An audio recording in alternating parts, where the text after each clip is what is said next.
Avec votre permission, monsieur le grand rabbin, et mon ami Manitou, Bernard, je vous raconterai quelques histoires au sujet de ce grand homme dont la voix habite la nôtre. Commençons par la fin. Chez nous, on commence toujours par la fin, car nous disons que Sopho meit al reshito. Parfois, c'est la fin d'un destin qui témoigne déjà du commencement. Le Talmud nous raconte que lorsque Rabbi Yochanan ben Zakkai allait mourir, ses disciples se sont réunis à son chevet. Bien sûr, ils étaient tristes, et lui aussi. Et tout d'un coup, il s'est mis à pleurer. Il lui demande « Pourquoi pleures-tu » Il dit « Parce que j'ai peur. » « De quoi as-tu peur ?»« Du jugement. » Et les disciples disent « Toi, lumière d'Israël, le marteau du peuple, c'est toi qui nous as enseigné la vérité, et toi tu as peur ?» Et il dit, c'est très simple, si je me présentais devant un roi mortel, bien sûr que j'aurais peur. Qui n'a pas peur lorsqu'il se trouve devant un souverain qui a tous les pouvoirs sur ses sujets? Mais moi je vais me présenter devant le roi des rois, le roi de l'univers. Comment n'aurais-je pas peur? Et il dit, après tout, il y aura là un carrefour. Et d'un côté, il y aura une voie qui mène au paradis, et l'autre qui mène à l'enfer. Et j'ai peur. Là-dessus, le disciple pleure, et lui aussi. Il se tait. Et tout d'un coup, il murmure quelques paroles qui sont mystérieuses. Il dit, Panu kelim mipnei atuma.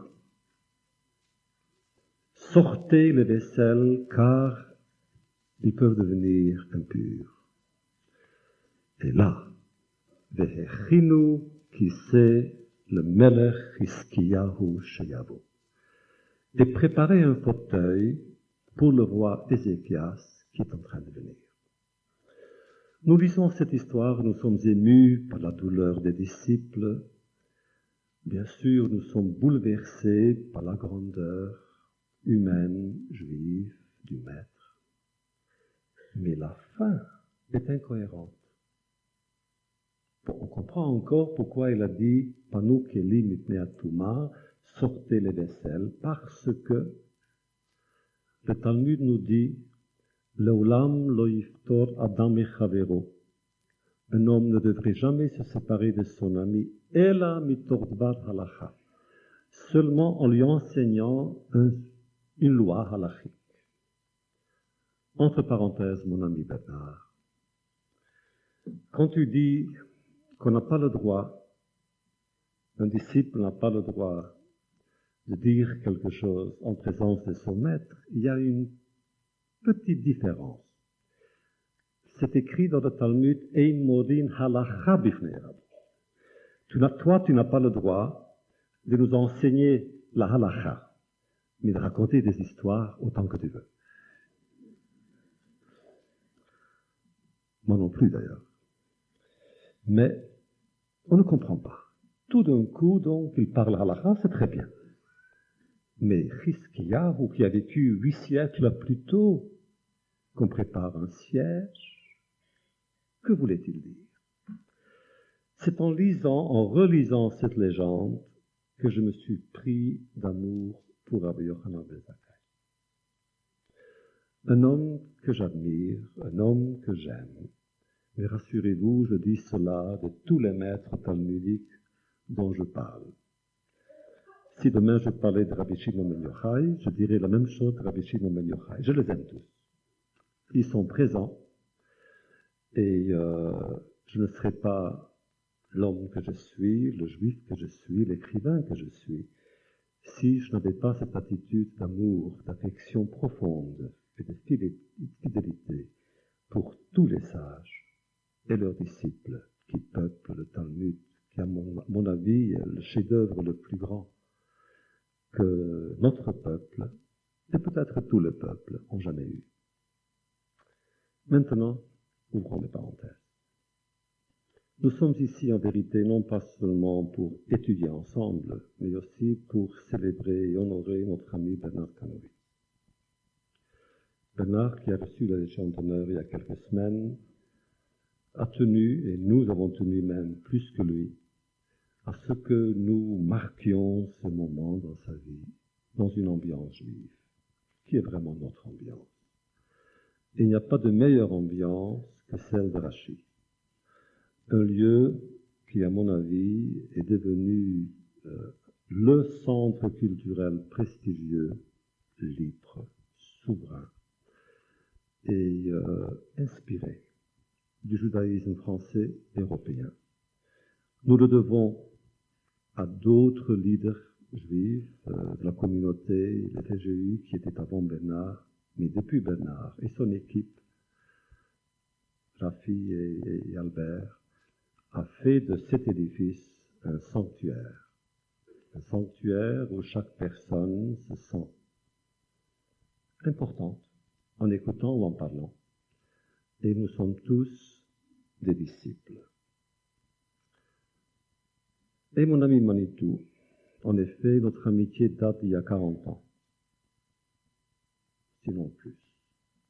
En 46, certains d'entre vous n'étaient pas encore nés.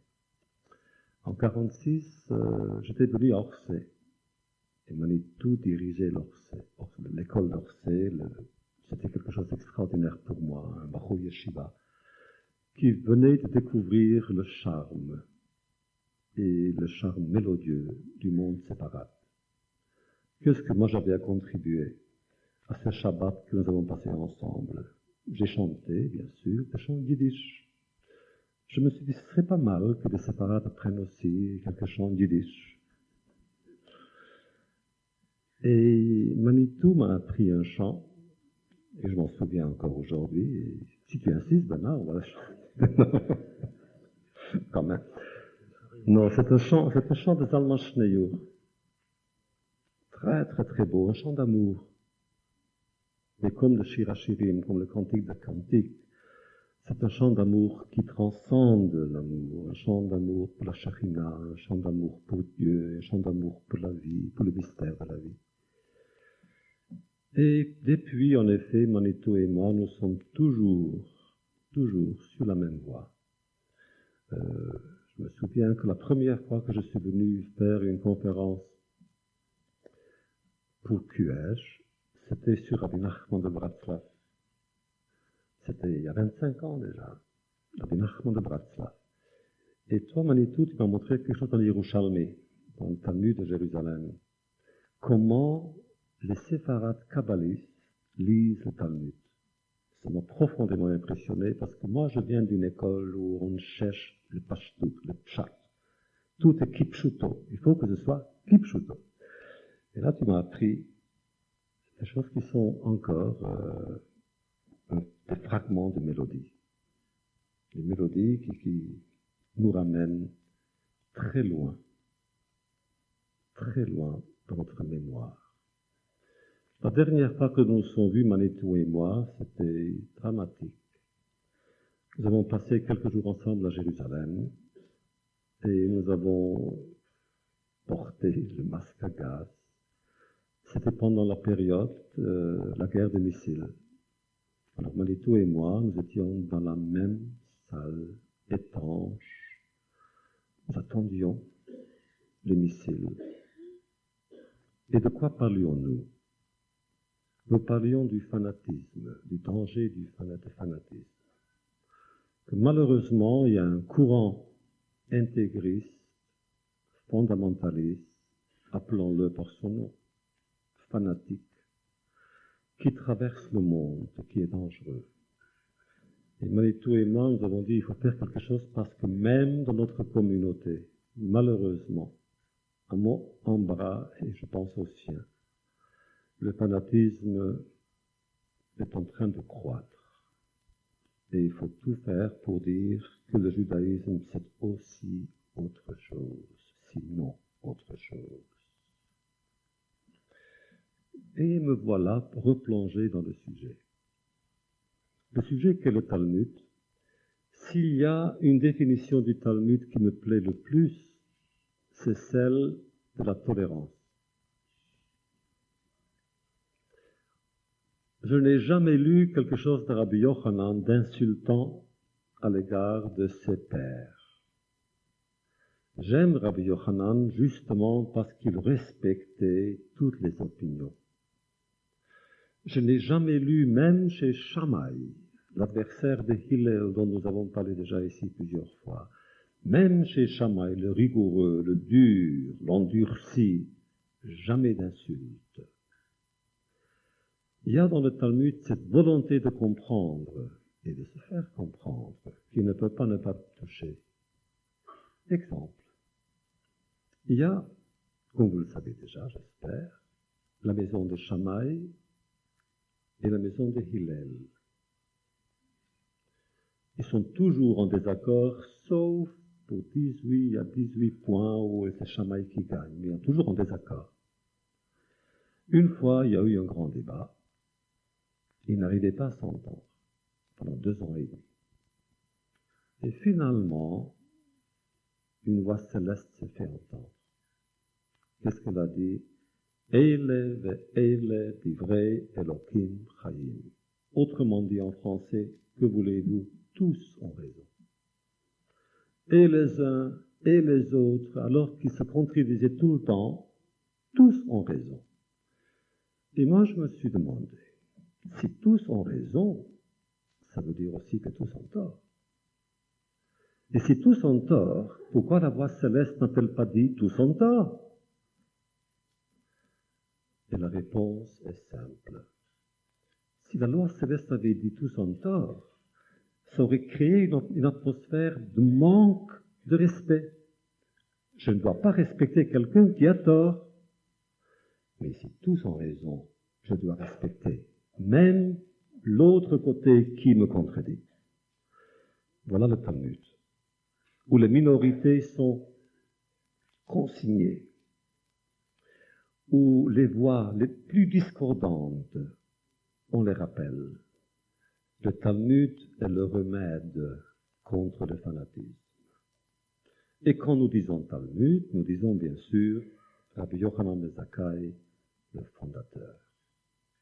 Bon, il est vrai qu'il y avait déjà avant Hillel et Shammai, qui étaient vraiment le pilier. Ce sont eux qui ont commencé le Talmud, et Rabbi Yochanan ben Zakkai était leur disciple. Intéressant. Le disciple de l'un comme de l'autre, mais dans ses lois, dans son attitude devant les lois, il prenait toujours le côté, la position de Hillel, donc la modération, la tolérance, la compréhension de l'autre. Que savons-nous de Rabbi Yochanan ben Zakkai? Nous savons qu'il est né à peu près, je pense, l'an 20 de notre ère. Donc il était quand même déjà un grand adulte, un sage, pendant la catastrophe. Disciple de Hillel, il a fait comme Hillel. Il a quitté Jérusalem plusieurs fois pour y revenir. Comme Hillel, il a interprété la loi, souvent en la modifiant pour la sauver. Disciple de Hillel, il voyait toujours le côté humain des choses. C'est pourquoi, plus tard, après la destruction, donc après la grande catastrophe, la plus grande catastrophe nationale de l'époque, après tout cela, c'est lui qui a inventé, si vous voulez, la réponse à la tragédie, en disant, puisqu'il n'y a plus de temple, donc il n'y a plus de sacrifice, on peut faire des choses à la place. À la place, ça veut dire la prière et Gemilut Chassadim, la charité. Autrement dit, on s'approche de Dieu à travers l'homme, à travers la personne, à travers notre semblable. Si je suis charitable envers mon semblable, c'est comme si j'avais apporté une offrande à Dieu. Il a donc trouvé, si vous voulez, une structure nouvelle, mais ne jamais niant ou reniant les bases de cette structure. Il était marié. On ne sait pas avec qui. Souvent dans le Talmud, malheureusement, on ne connaît pas le nom des femmes. Ça me fait mal parce que j'aimerais connaître ces femmes qui, d'ailleurs, certaines d'entre elles étaient apparemment des personnalités. Bon, Broulia, on connaît le nom. Ima Shalom, on connaît le nom. Mais la plupart, on sait, il les a épousés. Il a eu un fils. On le sait parce que le fils est mort avant lui. Et puis, on ne sait plus rien. On sait simplement tout ce qu'il fait sur scène, en public. Rien d'autre. Mais ce qu'il a fait était dramatique. Arrive la tragédie. La tragédie a été précédée par d'autres tragédies. Des tragédies internes. N'oublions pas que la Judée, à l'époque, n'était plus souveraine. Rome dominait. Et alors, il faut vous dire une chose qui fait très mal. Rome avait trouvé dans la hiérarchie juive, politique, et même spirituelle, des gens qui, aujourd'hui, on dirait, avaient collaboré avec Rome. Le roi Agrippa n'était pas quelqu'un que moi j'aurais accepté comme mon souverain. C'était un homme corrompu. Agrippa II était presque un esclave de Rome. Il était tellement en admiration devant Rome qu'il a tout fait pour imiter Rome. Il a passé plus de temps à Césarée que les Romains avaient rebaptisé, si j'ose dire, Néronias, à la gloire de Néron, qu'à Jérusalem. Quand il était à Jérusalem, il s'est pris d'un soupçon, d'une suspicion à l'égard des prêtres. Il voulait savoir ce que le prêtre faisait dans la cour du temple, alors que nous savons qu'il y a quand même certaines limites. Il y a même le roi n'a pas le droit d'entrer dans le sanctuaire. Il y a des limites, ça la Torah. La Torah veut dire des limites. On s'impose des limites au-delà desquelles on ne peut pas aller sans perdre son droit de cité dans la communauté ou sa face humaine devant Dieu et les hommes. Qu'est-ce qu'il a fait alors? Il a érigé un mur. Et du haut du mur, il pouvait regarder ce qui se passait dedans. Les prêtres n'étaient pas contents, l'invasion de la vie privée, quand même, était une chose déjà alors. Enfin, ça allait très mal. Entre le prêtre et le roi aussi qui voulait, lui, avoir le droit de nommer le grand prêtre, et le grand prêtre se nommait, enfin, se suivait. Pour l'argent, on pouvait acheter le poste du grand prêtre, et l'argent, il y en avait. Enfin, il faut dire que la vie spirituelle, morale de la population n'était pas brillante. Là-dessus arrivent les Romains pour punir Judée. Pourquoi? Parce que Judée s'est révoltée. C'était 66, donc de l'ère commune. Judée se révolte. Rome envoie des troupes, ses légions, qui sont faibles devant la puissance de la résistance juive. Et Rome est tellement fâchée que finalement, en 70, Rome envoie sa 10e légion sous le commandement du général Vespasien. Eh bien, le 9e jour du mois d'Av, la ville tombe. Le 17 août de Tammuz, c'était le siège, la première rupture, la première cassure du siège. Et puis le 9 Tisha B'Av, c'était la fin. Yochanan ben Zakkai, Rabbeinu Rabban Yochanan ben Zakkai, s'est trouvé à Jérusalem. À Jérusalem, il y avait tous les partis. Il y avait des partis pacifistes, dont il était. Il y avait aussi des partis guerriers. Yochanan Gush Chalav. Il y avait des partis qui voulaient faire la guerre. Et surtout, il y avait les Sikrikin. Sikrikin qui vient, n'est-ce pas, du latin sicar, que chacun avait un poignard dans sa ceinture, bien caché. Et il tuait les Romains. Et il faut lire Flavius pour avoir la description du Sicare, qui est extraordinaire. Et je vous recommande le livre de Mireille Lebeladas, qui est sur Flavius, qui est un très grand livre, où elle cite tout ça. Il faut écouter tout ça. Donc, il y a les Cycliquines, qui étaient des inconditionnels, qui ne voulaient que tuer, se battre et vaincre. Au point qu'ils ont incendié les dépôts de nourriture qui existaient encore dans la ville. Le plus grand, c'était celui de Kalba-Savua, et je pense de Nagdimon Ben-Gurion. Et pourquoi? Pour forcer les Juifs à éprouver de la colère, et dans leur désespoir, ils suivraient les guerriers pour attaquer les Romains. Yochanan ben Zakkai n'en pouvait plus, parce que c'était la famine.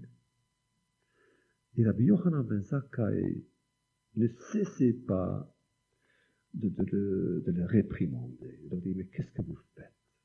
Qu'est-ce que vous faites? Vous pensez à une gloire posthume et pour l'instant des enfants meurent. Et là encore, on a des descriptions éblouissantes et attristantes.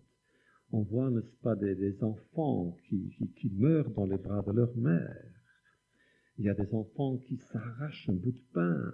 Il y a même des mères qui arrachent le bout de pain de leurs enfants parce qu'elles avaient plus faim, pensaient-elles, que leurs enfants. Et on raconte des histoires pour nous illustrer l'intensité de la souffrance juive lors de cette famine. Et lui, Yochanan ben Zakkai dit, mais qu'est-ce que vous faites? Pour le bien de demain, vous faites souffrir tout un peuple. Alors, qu'est-ce qu'il a suggéré, lui? Faire la paix. Faire la paix avec qui? Avec l'ennemi. Et là s'ouvre une autre série de questions. Rabbi Yochanan ben Zakkai, dans son pacifisme, en vérité, aurait pu être accusé de démoralisation du peuple. Parce que ce qu'il disait, Josephus Flavius avait dit aussi. Quand nous lisons les textes, ce sont presque les mêmes arguments. Flavius disait, mais qu'est-ce que vous faites? Vous ne voyez pas que vous êtes faible. Vous ne voyez pas que les Romains sont plus forts. Et s'ils sont plus forts, ne pensez-vous pas que c'est parce que Dieu veut qu'ils soient forts? Donc Dieu vous a abandonné. Laissez. Rabbi Yochanan ben Zakkai disait presque la même chose. En disant, faites la paix. Il leur a dit, mais écoutez, qu'est-ce que le Romain vous demande? Rien. Un geste symbolique d'application, de soumission. Chetz vakeshet. Simplement, vous lui remettez, n'est-ce pas, l'arche et les flèches, l'arc et les flèches, c'est tout. Et il vous laisse tranquille comme avant. Les disciples de Sikrikin n'ont pas voulu entendre. Ils vous laissent battre. Comme il arrive souvent dans l'histoire juive, où tout le monde se connaît, où tout le monde est de la famille, l'un des chefs des rebelles était le neveu de Rabbi Yochanan ben Zakkai. Donc, Rabbi Yochanan ben Zakkai avait pris son neveu et il dit, qu'est-ce que tu fais toi? Tu es en train de tuer le peuple. Alors, Rabbi Yochanan ben Zakkai dit, qu'est-ce qu'il faut faire? Il faudrait que je quitte la ville. Prendre la fuite. Son neveu dit, mais c'est impossible, nous avons fait un pacte entre nous que personne ne quitte la ville vivant. Rabbi Yochanan ben Zakkai dit, dans ce cas, qu'est-ce que je veux faire? C'est le neveu donc, qui veut l'empêcher de partir, qui lui donne un conseil. Tu vas prétendre que tu es malade. On va faire passer le bruit, répandre le bruit que tu es très malade. Tes disciples viendront et diront, ah, il est de plus en plus malade. Son état empire. Et puis on dira que tu es mort. Et puis on te fera sortir. Comme mort. Deux disciples qui souvent étaient des antagonistes, Rabbi Eliezer et Rabbi Shimon. l'emporter. Arrivés aux portes, les soldats voulaient vérifier si vraiment il était mort.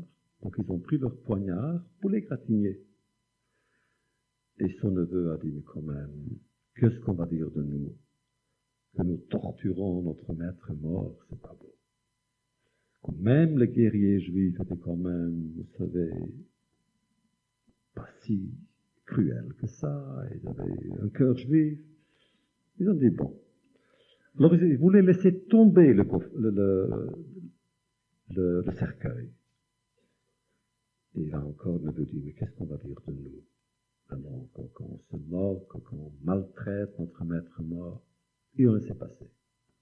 Ils ont laissé passer, Rabbi Yochanan ben Zakkai est tout de suite introduit auprès de Vespasien, donc le général Vespasien, et il lui a dit, premièrement, je vois, dit Rabbi Yochanan, que tu vas devenir empereur. Dans le Talmud, on raconte l'histoire, comment il a vu empereur.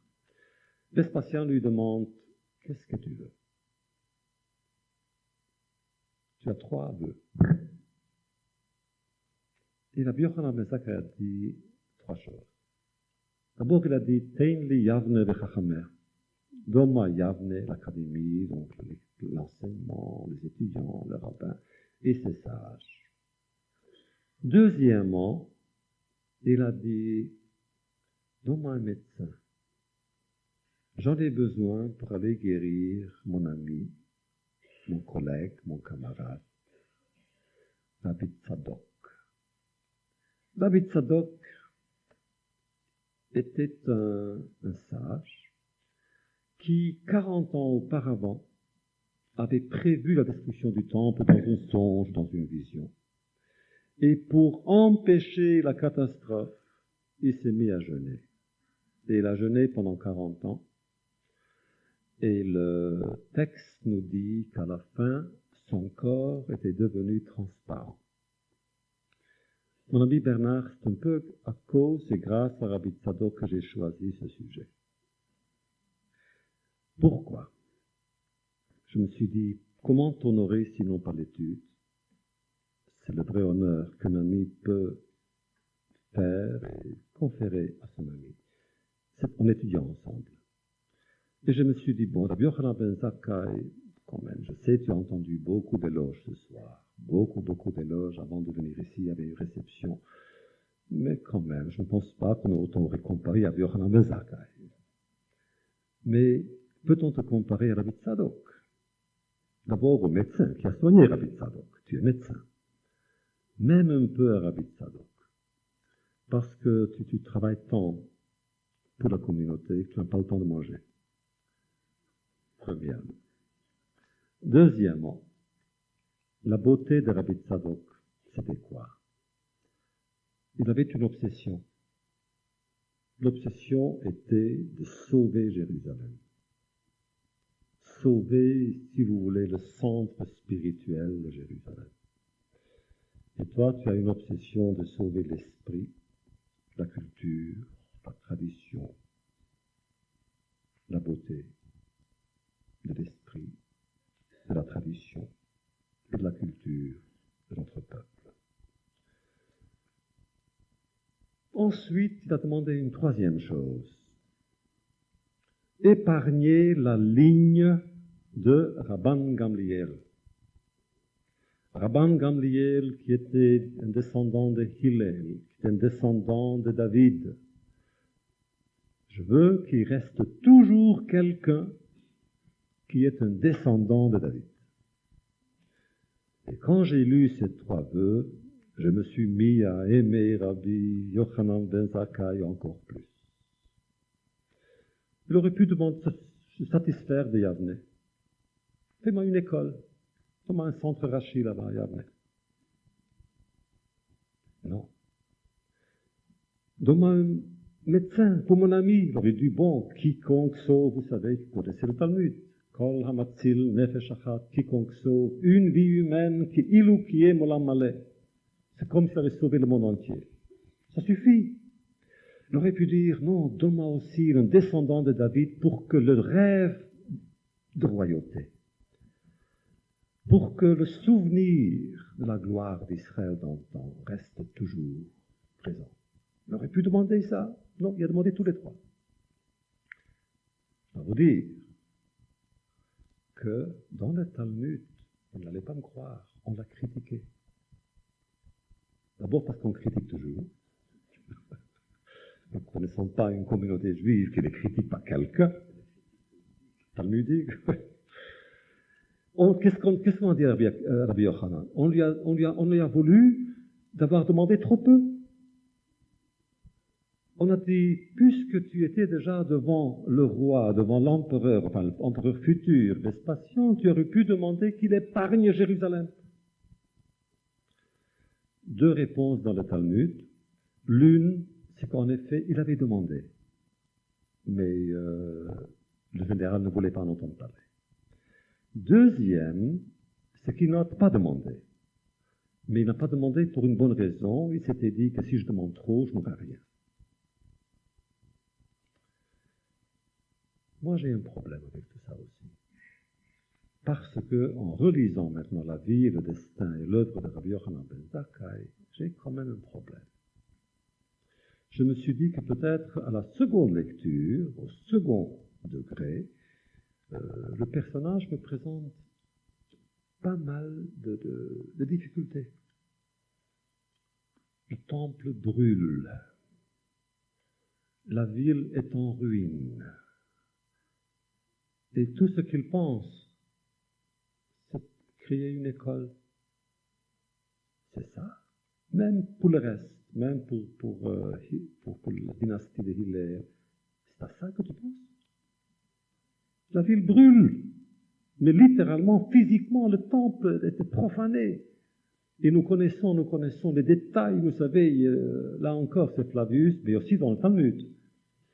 Les choses que Titus, qui était le général qui avait envahi, conquis Jérusalem, ce qu'il a fait Titus. Titus, c'était le boucher.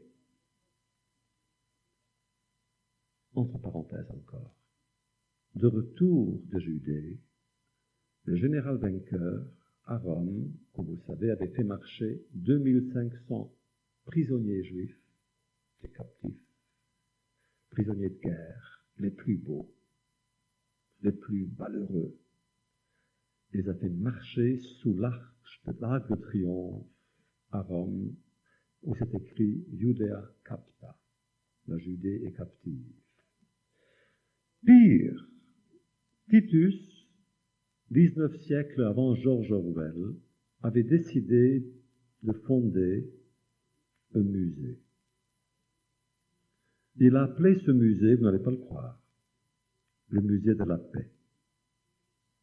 Et dans ce musée, il avait mis tous les objets qu'il avait pris dans tous les pays conquis, y compris la menorah du temple, le vêtement du grand prêtre.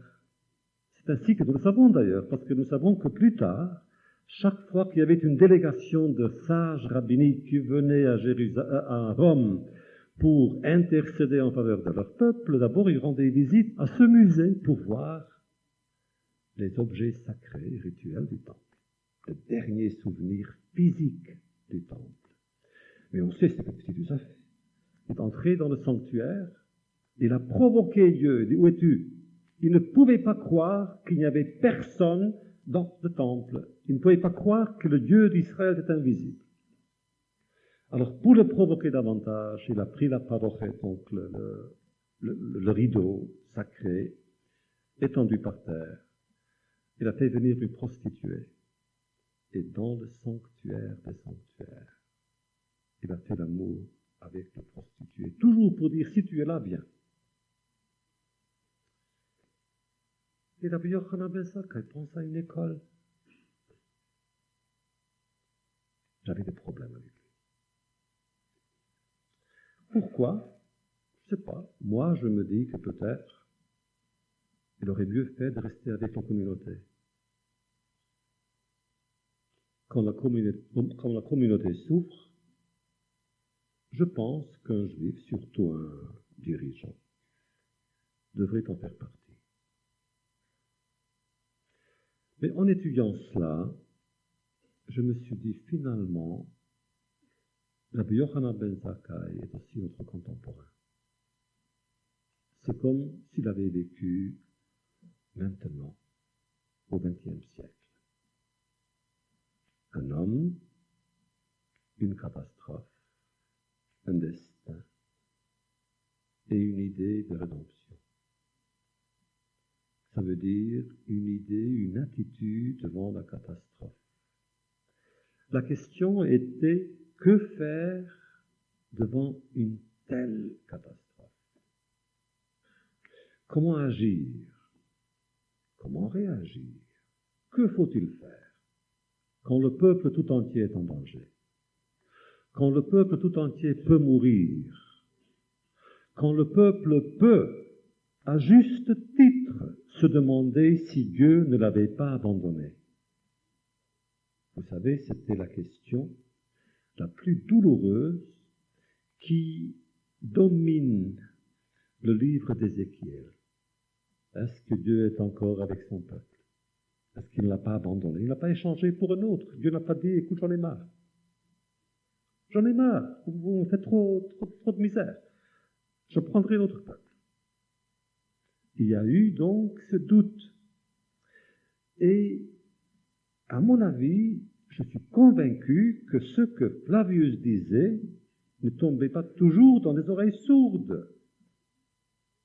Peut-être fallait-il prendre la fuite, simplement partir de Jérusalem, puisque Jérusalem est un makom moadle pour un autre. Ça attire les ennemis. 17 fois détruite cette ville. 17 fois. Pourquoi y vivre? Toujours, il y a quelqu'un qui veut Jérusalem. Aujourd'hui aussi. On ne veut pas Paris, ni Londres, ni même le Caire. On veut Jérusalem. Tout le monde veut Jérusalem. Deuxièmement, peut-être fallait-il opter pour le désespoir. Il y en avait qui l'ont fait.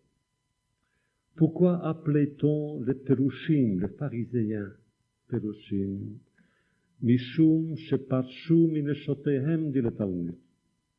Ils se sont séparés de leurs épouses et ils ont dit, on ne veut plus d'enfants. Si le monde est un tel monde où les valeurs sont profanées, où la vie n'a pas de valeur, où l'espoir est impossible, si le monde est tel, pourquoi y introduire des enfants? Si le monde préfère vivre sans juifs, pourquoi avoir des enfants juifs? Je dirais plus loin. Si Dieu, Chas Shalom, préfère avoir un monde, une création sans juifs, pourquoi avoir des enfants? Donc il y avait des pharisiens, des pérochim qui ont fait cela. Après, Rabbi Ishmael leur a dit, quand même, vous ne pouvez pas, il ne faut pas détruire le monde, il ne faut pas détruire le peuple, il faut revenir. Parce que si vous faites ça, vous n'avez pas le droit de manger de la viande. Parce qu'il y a eu de la viande, le sacrifice sur le temple. Même pas l'eau, parce qu'on a versé l'eau sur le misbéach. Mais en tout cas, l'option a été envisagée. Et quoi? Qu'est-ce qui arriverait si je vous disais qu'on pouvait aussi opter pour la collaboration? Un jour, quand j'ai parlé de Rabbi Hanina ben Tradion, je vous ai parlé d'un certain Rabbi Yossi ben Kisma, d'un certain Rabbi Yehuda ben Gerim, qui a dénoncé ses amis aux Romains. On pouvait donc collaborer avec l'ennemi. Rabbi Shimon ben Yochai était sans doute l'un des plus grands du Talmud. Je l'aime comme j'aime Rabbi Yochanan ben Zakkai. Un homme qui a vécu pendant 13 ans avec son fils Rabbi Elazar dans la cave, dans la solitude, parce que dans son patriotisme fervent et farouche, il avait dit des choses contre les Romains, qu'on avait condamnés à mort. Comment ne pas aimer un homme qui a assumé sa solitude à ce point-là? Le fils Rabbi Shimon ben Yochai, Rabbi Elazar, pendant une période, avait collaboré avec les Romains. Si bien qu'un très grand sage, Rabbi Yochanan ben Korcha, lui a dit « Qu'est-ce que tu fais? Chometz ben Yain » il lui a dit « Vinaigre, fils de vin », ça veut dire « Toi, toi, avec un père pareil, qu'est-ce que tu fais ?» Pourquoi, il lui a dit, pourquoi amènes-tu tes frères devant le bourreau? Eh oui, on pouvait collaborer. Et dans la vie de Rabbi Yochanan ben Zakkai, toutes ces options sont envisagées. On pouvait tout faire. On pouvait tout faire. Pourquoi? Parce que on était au bas de l'échelle. Les Romains étaient puissants, les Juifs pas du tout. Il est vrai que dans certaines communautés juives de la diaspora, à Rhodes par exemple, ou à Rome, la diaspora avait bien répondu, avait bien réagi.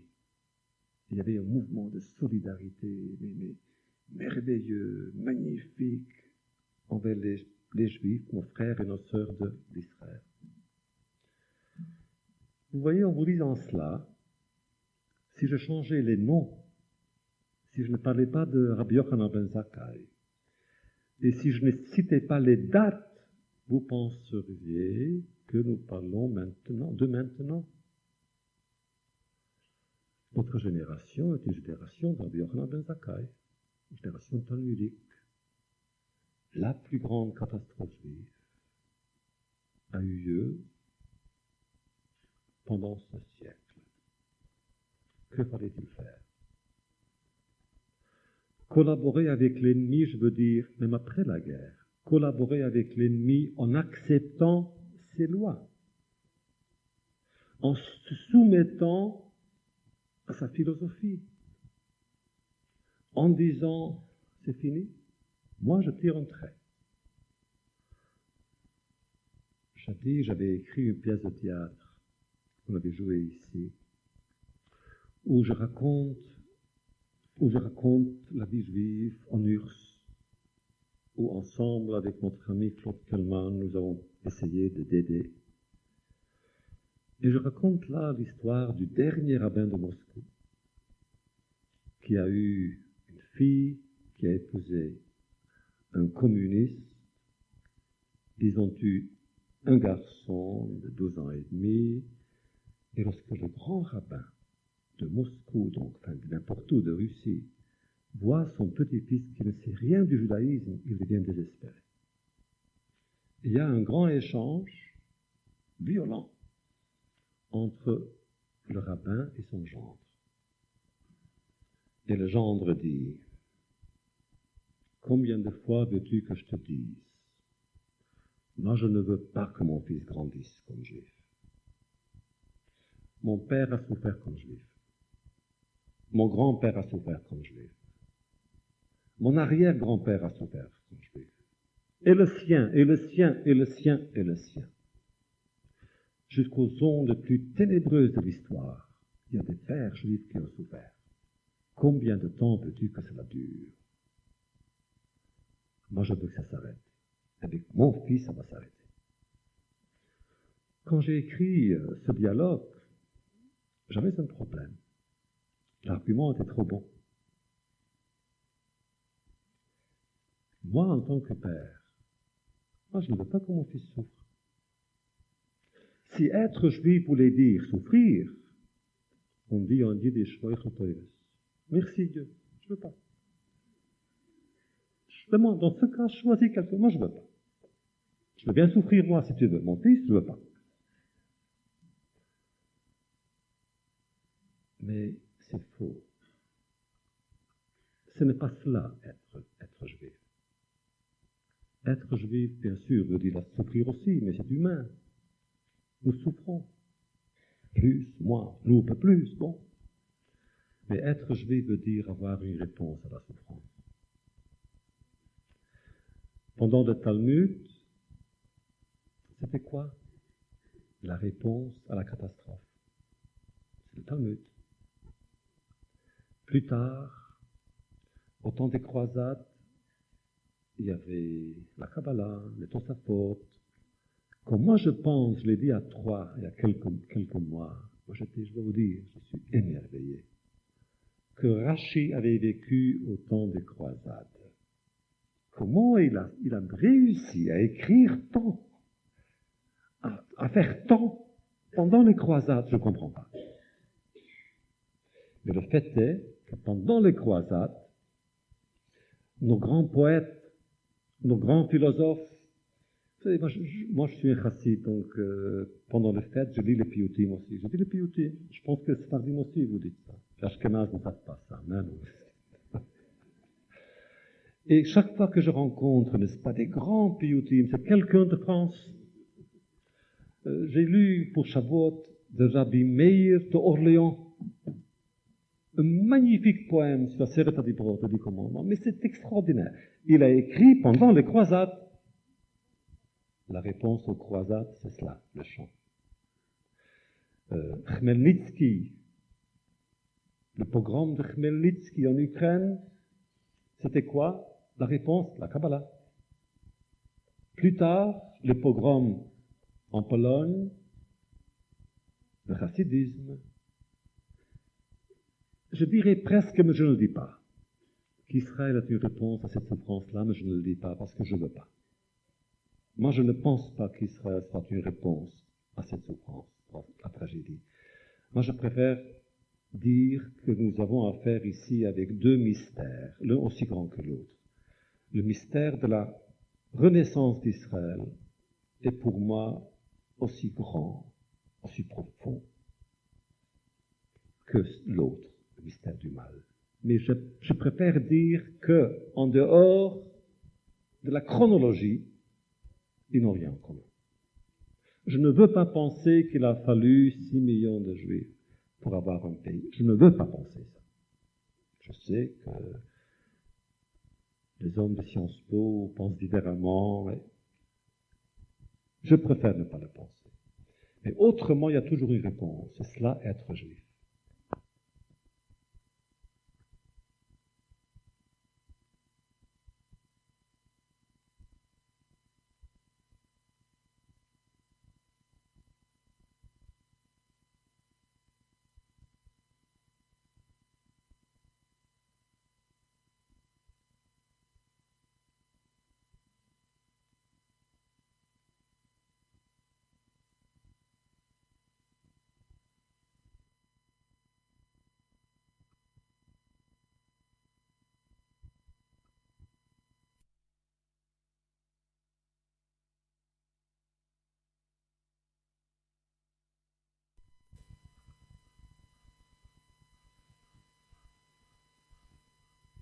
Hayat se dit, le niveau moral du pays, c'est lui qui est responsable de la tragédie. Exemple. Et là, il y a une histoire effarante. C'est l'histoire des Kamsa Bar Kamsa. Je suis sûr que certains d'entre vous l'ont lu, l'ont étudié. Moi, je me souviens, quand j'étais jeune, encore aujourd'hui, on lisait cette histoire dans le livre, dans le traité de Gittin, de divorce. Pourquoi cette histoire figure-t-elle dans Masechet Gittin? Croyez-moi, à mon avis, si moi j'étais rédacteur, plutôt que Rabbi Danassi, je l'aurais mis ailleurs. Je l'aurais mis dans Sanhedrin, dans Oktim, mais là, Gittin veut dire de divorce. On commence toujours par le Gittin. Un disciple dans la yeshiva commence par le Gittin, car, dit le Talmud, Hakadosh Baruch Hu hikdim refoua lemaka, car Dieu a créé le remède avant le mal. Mais, attention, sachez que tout le traité de Gittin a été pour protéger la femme. Toujours. Donc, qu'est-ce que ça a à voir avec Gittin? J'ai lu, je relus et j'ai compris.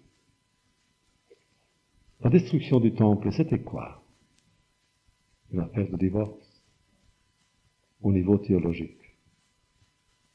Peut-être un divorce entre Dieu et son peuple. C'était ça la grande peur. Est-ce que Dieu n'a-t-il pas divorcé? Voilà pourquoi on a l'histoire. Et là, l'histoire de Kamsa Bar Kamsa, là encore, n'a rien à voir avec Tisha B'Av.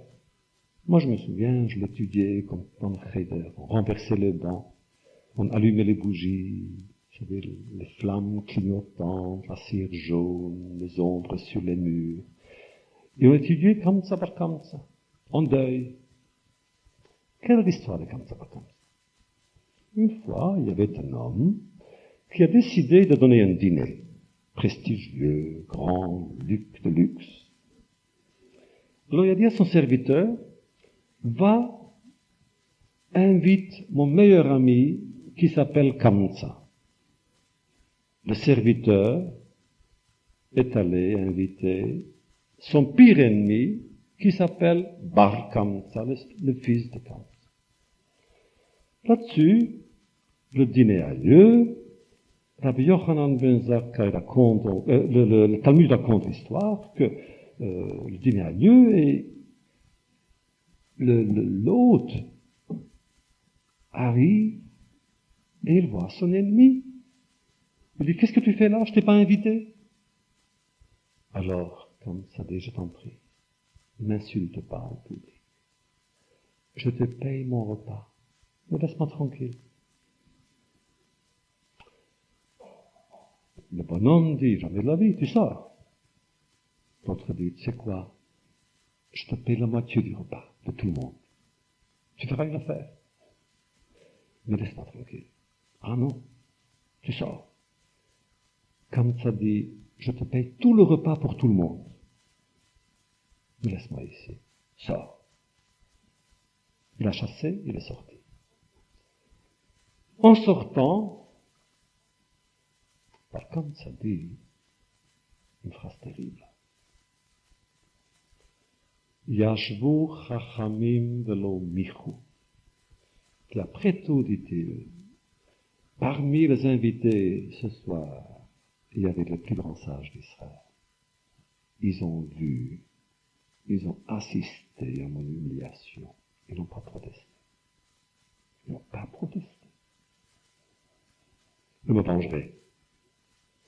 Alors il est allé chez l'empereur et il a dit, tu sais, tes juifs, ils t'ont trahi. Ah non, impossible, dit l'empereur. Si tu veux la vérité, tu veux la preuve, donne-moi un animal pour le leur présenter pour qu'il apporte en sacrifice au temple. Il lui a donné un veau. Là-dessus, Bar Kamsa, donc le dénonciateur, le délateur, a blessé l'animal dans ses paupières et ses lèvres qui rendent l'animal impur pour le sacrifice. Parce que là, il faut que ce soit pur, entier. Il emmène donc le veau en disant c'est l'empereur qui l'a envoyé. Ah, bien sûr, le Sanhedrin a une session pour savoir que faire. Il y a une discussion. Mais, dans les séances du Sanhedrin, c'était toujours Bakaton Hechel. C'était toujours le plus jeune, le plus modeste, enfin le moins important qui commençait. Alors il y avait Zecharia ben Akilas, le petit Zecharia, qui avait le bras. Et il dit, ah non, il ne faut pas. Il ne faut pas le sacrifier. Et quoi disaient les autres? Mais il va les tuer. Il ne faut pas le sacrifier. Alors, qu'est-ce qu'il faut faire? Alors les uns ont dit, peut-être faudrait-il le tuer le dénonciateur. Zacharia dit quoi? Tuer le dénonciateur? On va dire que quiconque apporte une offrande impure est coupable de mort? Faut pas. Grand débat, long débat, pas mal d'arguments, on n'a pas sacrifié le veau. Là-dessus, Bar Kamsa s'amène devant l'empereur et dit, tu vois, ils t'ont humilié. Dit le Talmud, c'est à cause de Kamsa, Bar Kamsa, que Jérusalem a été détruite. Quand vous étudiez cette histoire, vous vous rendez compte que personne n'a raison. Là, c'est vraiment pas Elad Divrei Kim Chaim, mais au contraire. Personne n'a raison, tout le monde a tort. Premièrement, bien sûr, le bonhomme qui a arrangé le dîner. Qu'est-ce que c'est que ça? Même si c'est ton ennemi. L'humilier en public.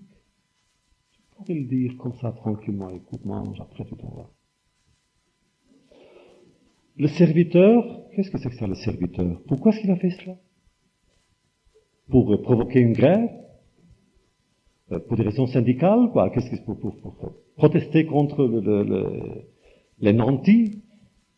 Car finalement, c'est ça. S'il a fait une erreur, peut-être, mais c'est pas sûr que c'était une erreur. On dit qu'il a invité l'ennemi plutôt que l'ami. Et l'ami, où était-il? Kamsa. Kamsa disparaît de la scène et de l'histoire. Car Kamsa ne savait pas qu'il y avait un dîner. Son meilleur ami donne un dîner, il ne savait pas qu'il y avait un dîner. Son meilleur ami a invité tout le monde. Donc lui aussi il le savait. Bon, tu n'as pas reçu d'invitation écrite, tu savais, gravée. Et alors? Depuis quand une affaire de protocole joue-t-elle dans le rapport d'amis? Mais le dénonciateur, bien sûr, est coupable. Si tu as des difficultés avec des gens, qu'est-ce qui te prend d'aller dénoncer les Juifs chez l'empereur? Tu n'avais qu'à aller devant un tribunal rabbinique, un Beidin, qui se prononce. Mais messieurs et mes amis, les pires, ce sont les chachamim, les sages. Yashvu velo michu. Ils étaient là. Ils ont entendu. Ils ont tout vu. Ils n'ont pas protesté. Rabbi Yochanan ben Zakkai donc avait vu cela. Il s'était dit, bon, on ne peut pas gagner. Et puisqu'on ne peut pas gagner, il faut finir. C'est pourquoi il a quitté la ville, c'est pourquoi il est allé aller chez les Romains, c'est pourquoi il a vu l'empereur, il lui a proposé donc ce pacte de paix. Il a obtenu ces conditions. Moi, je pense quand même que Rabbi Yochanan ben Zakkai devait se sentir mal dans sa peau. Il a quand même quitté le peuple. Parce qu'à la fin, il y a des choses bizarres ont lieu dans sa vie. Il a quitté Yavne. Il est allé s'installer dans un endroit qui s'appelle Brur Chail. À la fin, Rabbi Yochanan ben Zakkai n'était plus le même homme. Il a quand même quitté. Mais pourquoi a-t-il quitté? Il a quitté non pas pour se sauver. Il a quitté Jérusalem pour sauver Jérusalem. Le rêve de Jérusalem. Car il ne faut jamais penser qu'Yavne, avec son académie, avec ses sages, venait remplacer Jérusalem. On n'a jamais le droit de le penser. Rien ne remplace Jérusalem. Parfois on dit Yerushalayim de Lita, on dit Yerushalayim d'Alger.